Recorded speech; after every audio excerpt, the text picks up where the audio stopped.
말씀에 돌아와서 오늘 창세기 39장 2절에서 6절까지 말씀으로 함께 보기를 원합니다. 오늘 말씀의 주제는 형통입니다.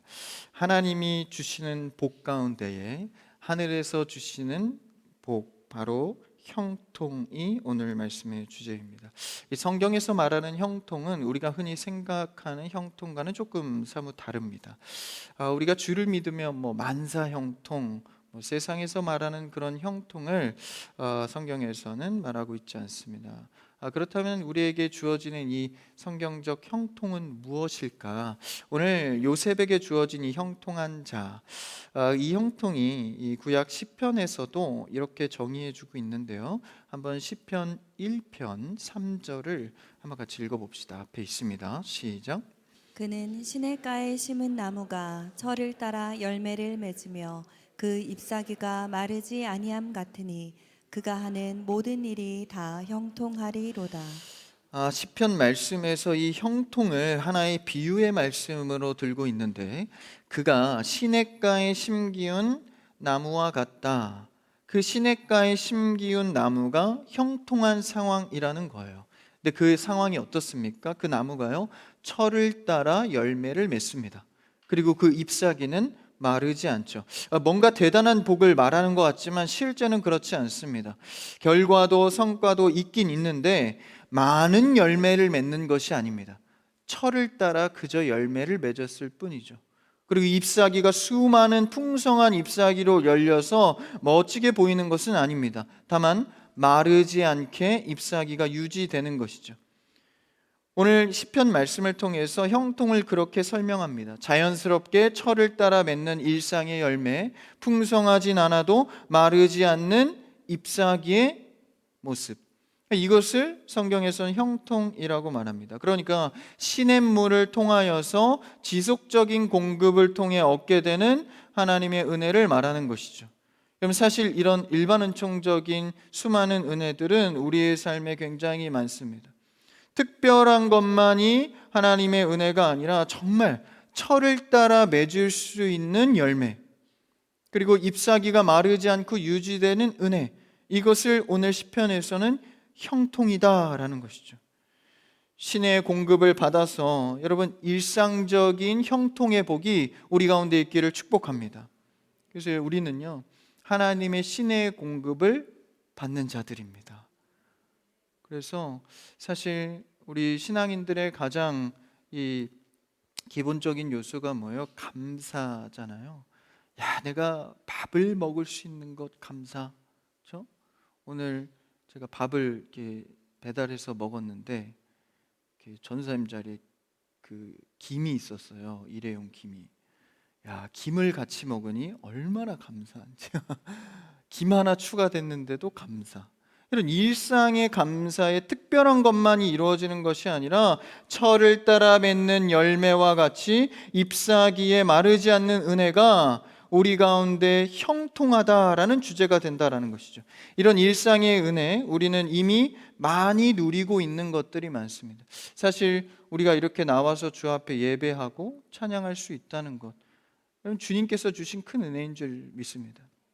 제가 어제 우리 청년들하고 영화를 한 편 봤거든요. 그래서 오랜만에 영화관에 가서 청년들하고 봤는데, 오랜만에 청년들하고 또 영화 보니까 좋더라고요.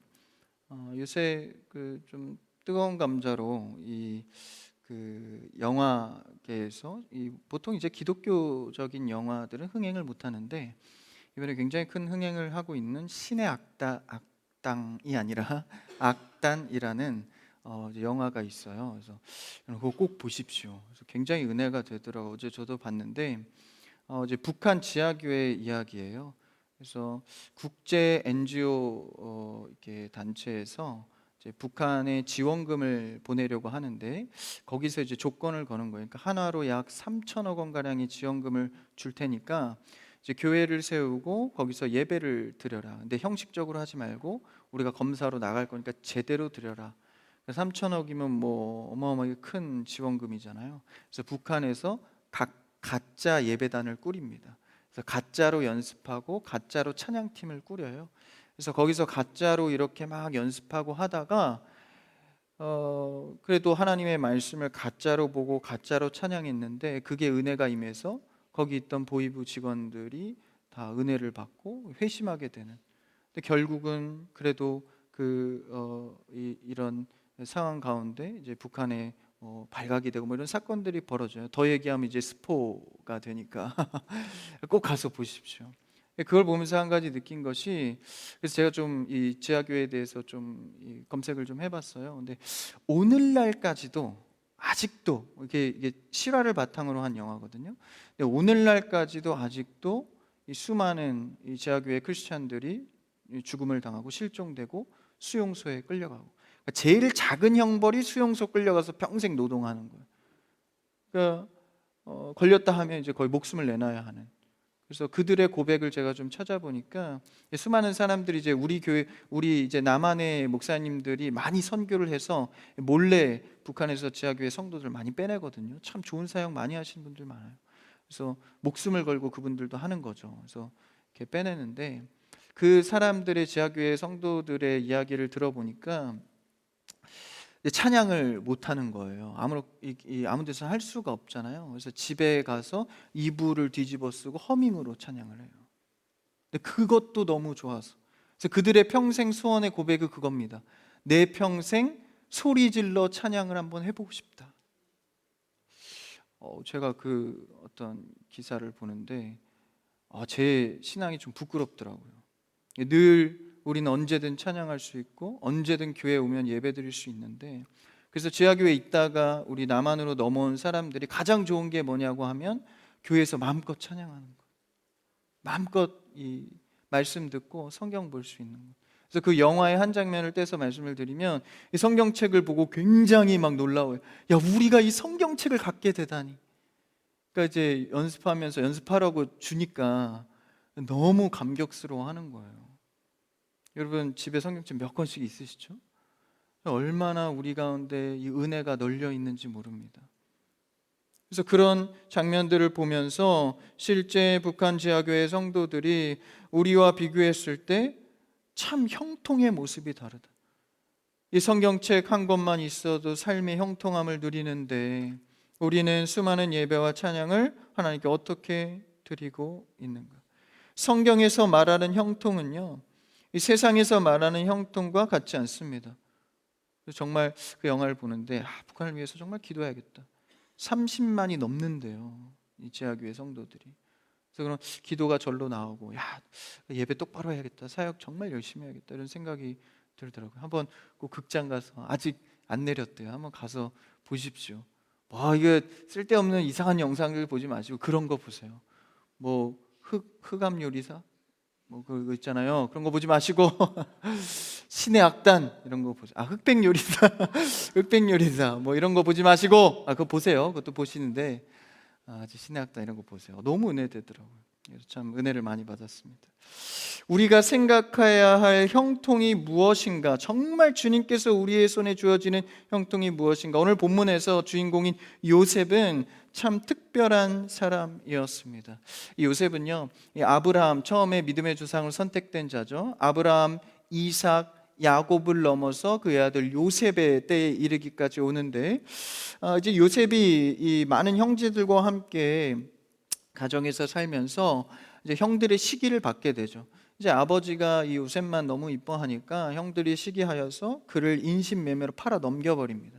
그래서 애굽의 노예로 팔려갔고 그 주인 아내로부터 모함도 받아서 감옥에 갇히는 신세까지 이르게 됩니다. 인간적인 눈으로 볼 때 요셉은요, 세상에서 가장 기구하고 억울한 운명을 가진 사람입니다. 그런데 오늘 그런 요셉을 성경에서는 놀라운 선포를 해줍니다. 바로 그가 형통한 자다. 성경에서 말하는 형통의 정의가 무엇일까요? 바로 아까 읽은 시편에서 이야기하듯이 지속적인 은혜를 받는 자, 신의 은혜로 내가 철을 따라 열매를 가질 수 있고, 그래서 우리가 구하는 가장 큰 복 중에 하나가 형통일 터인데, 그럼 여기서 말하는 형통의 단어를 한번 살펴보면 이 성경에서 말하는 이 형통은 찰라흐라는 단어입니다. 오늘 요셉에게 사용된 단어인데 이것은 환경이 좋고 나쁨을 떠나서 하나님의 계획이 나를 통해서 이루어지고 있는 상태를 말합니다. 하나님께서 나를 사용하셔서 내가 어떤 상황이든지 하나님의 계획 속에서 하나님의 계획이 나를 통해 이루어지고 있다면 그것이 형통한 자다라는 거예요. 여러분, 하나님께 쓰임받는 자 되기를 축복합니다. 세상의 눈에는 어떤 평가를 받을지 모르지만 하나님께 붙들려 쓰임받으면 그게 형통한 자래요. 그런데 세상이 말하는 형통은 무엇입니까? 단어가 달라요. 셀레우라는 단어인데 이것은 세상적인 번영과 안락함을 말합니다. 그래서 내가 소위 잘 나가는 거죠. 그래서 이 정도면은 내가 이제 죽을 때까지 꽤 괜찮겠다, 내가 이제 흔들리지 않겠다 하면서 착각을 일으키는 형통이죠. 그러나 하나님이 불어버리시면 안개와 같이 사라지는 것이 세상적 형통입니다. 영원한 나라도 없고 영원한 강대국도 없습니다. 우리 개인의 인생만 봐도 잘됨이 있으면 못됨이 있고 못될 때가 있으면 잘 될 때도 있죠. 그러니까 이런 안락과 번영은 우리의 힘대로 이루어지는 것은 아닙니다. 그런데 오늘 찰나 후에 요셉에게 임한 형통은 하나님께 붙들림 바 되었을 때, 아무리 억울한 상황을 당하고 감옥에 갇혔다 할지라도 하나님께서는 그의 인생을 들어 쓰신다라는 것이죠. 그래서 요셉은 노예로 팔려가서 감옥에 갇힌 상황에서도 그를 형통하다고 합니다. 그 고난의 현장에 하나님의 계획이 계속해서 진행되고 있었기 때문이죠. 그러니까 즉 형통은 나의 환경의 문제가 아니라 하나님과의 관계의 문제에 있다라는 것입니다. 여러분, 내 환경이 아무리 어려워도 하나님과의 관계는 놓지 않는 여러분 되길 축복합니다. 그래야 우리가 형통한 자의 복을 받는 거예요. 아무리 힘들어도 여러분 예배 놓지 마십시오. 아무리 어려워도 기도의 시간을 반드시 확보하십시오. 그것이 하나님과의 관계 속에서 형통을 누리는 자다라는 거예요. 하나님께서 함께 하시면요 철을 따라 열매를 내시고 잎사귀를 마르지 않게 하십니다. 넘어질지언정 죽지 않게 한다라는 것. 성경적인 찰나의 형통이, 일반적인 일상이 무너지지 않는 형통이 여러분의 있기를 축복합니다. 하나님의 공급하심 속에서 기본이 유지되는 거죠. 여러분, 일상이 유지되는 것이 얼마나 큰 은혜이고 힘인지 모릅니다. 일상이 무너져 보신 분들은 아실 수 있겠죠. 아무것도 할 수 없는, 그렇죠? 일상을 유지시켜 주는 것만도 큰 형통의 출발인 것이죠. 그래서 무언가 내가 오래 지속할 수 있다면, 뭐 영원함까지 아니어도 오랫동안 지속할 수 있다면 그것을 위해서 우리는 굉장히 형통의 느낌을 받잖아요. 잠깐 지나가는 것도 우리가 영원할 줄 알고 잡고 있는 게 많습니다. 그래서 우리를 좀 영원히 지켜준다고 생각해서 수많은 것들을 자꾸 채우죠. 장바구니도 채우고 집에 물건들도 채우고, 아직 떨어지지 않았는데 또 쿠팡으로 또 시켜요. 채워져 있어야 마음이 편해요. 그죠? 여러분, 마를 때까지 한번 써보세요. 휴지 같은 것도 2개 나왔네, 사야 되는지 마시고 2개 다 쓰고 사세요. 주님께서 주시는 형통의 복이 있을 줄 믿습니다. 자꾸 쌓아두는 게 아니라요, 하나님께서 우리에게 무언가 영원한 것, 지속할 것, 이것은 주 안에만 있다는 것. 진짜 영원한 것은 그리스도를 통해 얻게 되는 영적인 것들입니다. 세상에 손에 쥐는 모든 것들은요 다 영원하지 않습니다. 흘러갑니다. 흩어집니다. 그러나 진정한 영원한 것, 그분 안에서 취하는 것들, 이것이 형통하다라는 거예요. 여러분, 생활이 좀 불편해도 마음이 편하면 살만하다고 말을 합니다. 우리의 육신의 문제도 그러할진데 영의 문제는 어떠할까요? 그리스도 안에서 누리는 형통이 있어야 합니다. 주님 주시는 신의 은혜의 축복, 그래서 하나님과 함께하는 것, 이것이 우리에게 주는 형통입니다. 오늘 읽은 39장 첫 절을 한번 2절을 읽어볼까요? 한번 2절 시작. 여호와께서 요셉과 함께하심으로 그가 형통한 자가 되어 그의 주인 애굽 사람의 집에 있으니. 여호와께서 요셉과 함께하심으로, 할렐루야, 함께하심으로 형통한 자라고 말하는 거예요. 창세기 전체를 관통할 수 있는 핵심 구절입니다. 임마누엘, 우리와 함께 하시는 하나님. 여러분, 하나님께서 우리와 함께 하신다는 건요, 그냥 감흥적인 게 아닙니다. 실제 나의 안에서, 내 옆에서 일하시는 그분을 발견하는 것이죠. 함께하는 것. 날마다 하나님과 함께함을 느껴가시기를 바랍니다. 형통한 자다라는, 존 칼빈은 이렇게 말합니다. 요셉이 당한 고난은 하나님께서 버린 것처럼 보였으나 실제로는 하나님의 특별한 섭리가 작용하고 있다. 그러니까 계속 유지 중이라는 거예요. 여러분, 좋을 때만 하나님이 작용하고 좀 안 될 때는 멈춰 있는 게 아닙니다. 여전히도 하나님의 일은 진행되고 있다라는 것이죠. 하나님과 동행함을 발견해 가기를 바랍니다. 그래서 성경에서 말하는 형통은 단순한 외적인 번영이 아니라 하나님과의 관계 속에서 하나님의 목적이 성취되어져 갈 때, 그러니까 요셉의 형통은 그가 부자가 된 것이 아니라 하나님의 뜻이 무엇이었죠? 요셉을 통해서 이스라엘 백성들이 기근을 당했을 때 요셉의 손을 통해서 다시 이스라엘을 회복시키는 것이었습니다. 그러니까 요셉이 부자가 된 게 하나님의 형통이 아니라요, 실제 부자도 되긴 됐습니다. 진짜 하나님의 형통은 그를 통해서 하나님의 일이 진행되었다라는 것이죠. 요셉은 노예로 팔려간 비참한 상황에 처해 있습니다. 그러나 성경은 여호와께서 함께 하심으로 형통한 자라고 말하고 있습니다. 여러분, 우리는 임마누엘 하나님의 관계 속에서 하나님 주시는 영적 형통함을 누리시기를 바랍니다.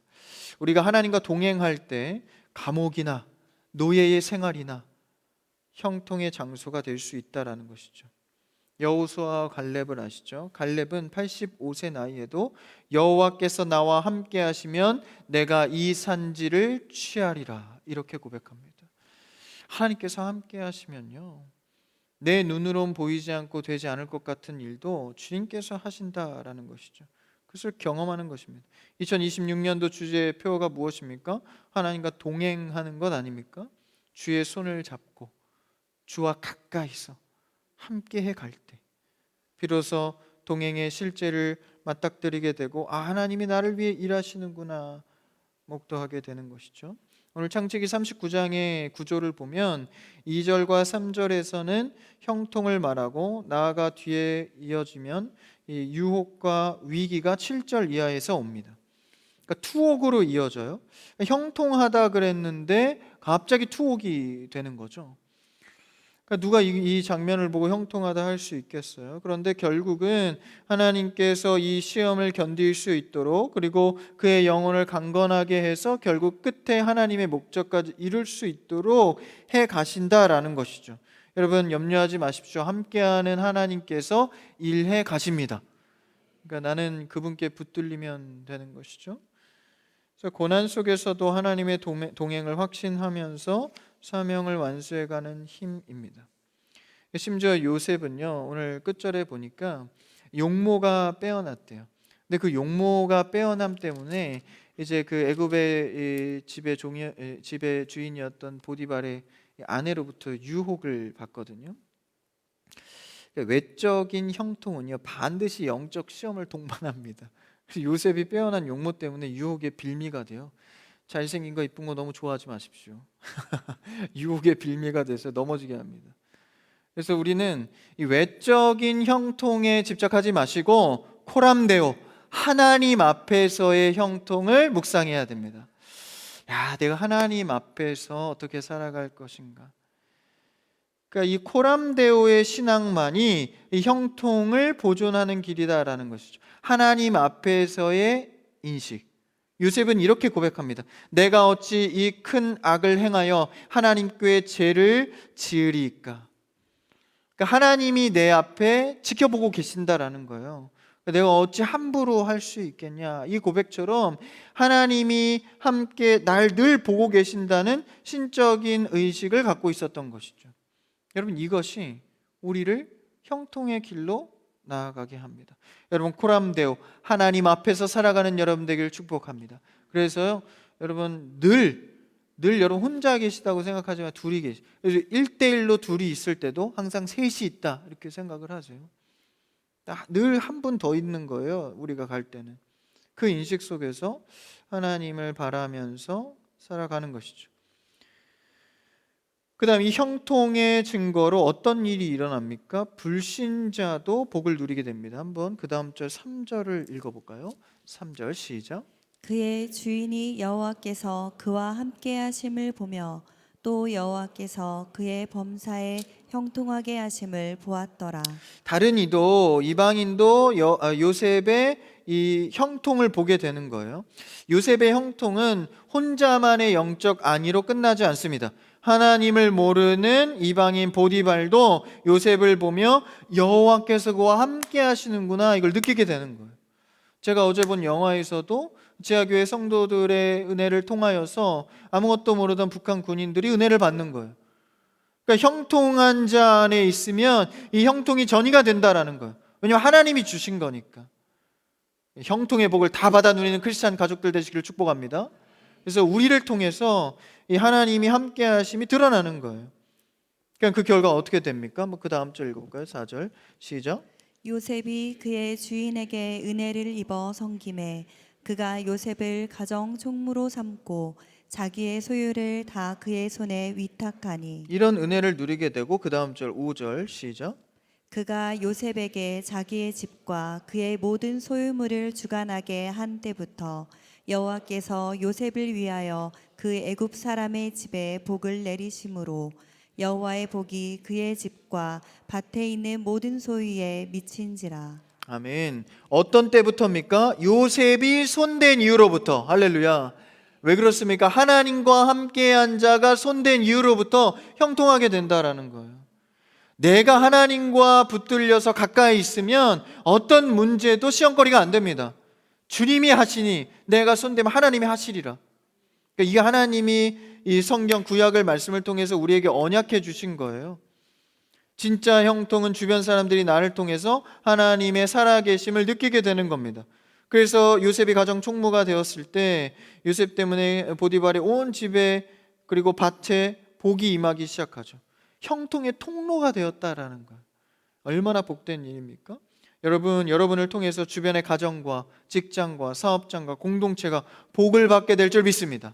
뭐 할 때? 여러분이 하나님과 함께하는 형통한 자로 세워질 때. 그래서 세상 속에서 능히 감당하는 축복의 통로가 되는 거예요.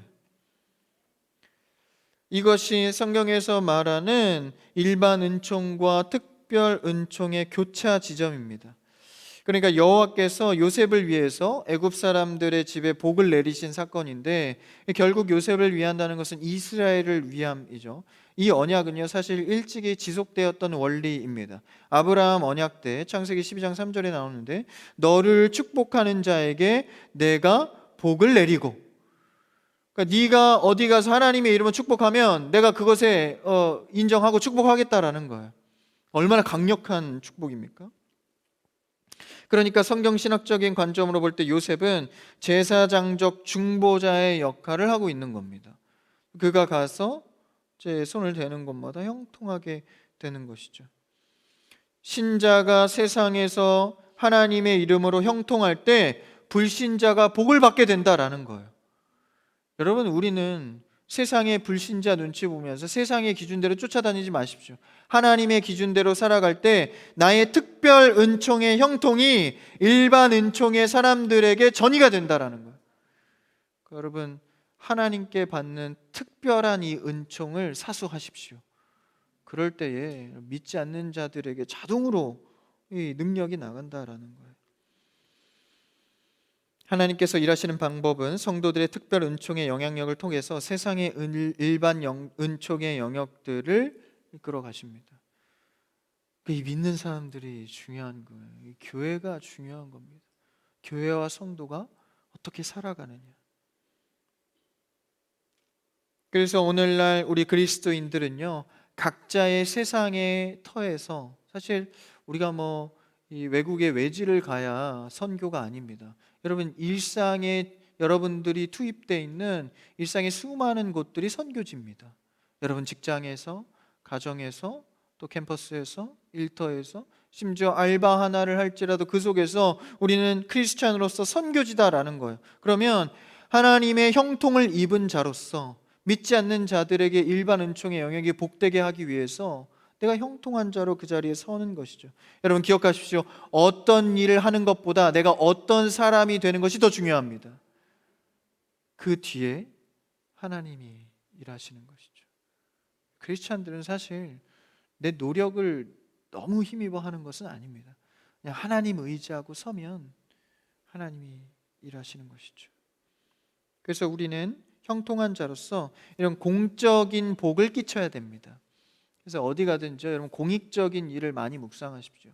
직장이나 사업장 안에서도 내가 특별 은총을 가진 하나님의 은혜를 가진 형통한 자로서 어떠한 저들에게 공익적인 덕을 끼칠까, 이걸 고민해야 됩니다. 어떻게 하면 돈 많이 벌어서 나 잘 먹고 잘 살, 이게 아니라 공익적인 생각을 자꾸 해야 한다라는 것이죠. 여러분 크리스찬으로서 영적이고 공익적인 일들을 많이 할 수 있는 여러분 되기를 축복합니다. 그래서 하나님의 비즈니스, 하나님이 원하시는 비즈니스를 할 수 있어야 하는 것이죠. 그래서 우리는 이 일반 은총 영역에 보내진 특별 은총을 가진 자들입니다. 그래서 형통한 자로서 뻗어 나가는 것이죠. 오병이어의 기적을 기억하시죠? 신약 성경에 나오는 예수 그리스도의 대표적인 기적의 현장입니다. 어린 아이가 5개의 떡과 2마리 물고기를 가져왔을 때 예수님께 계산하지 않고 그냥 가져옵니다. 어쩌저 핑계 되는 것이 아니라 그냥 가져와요.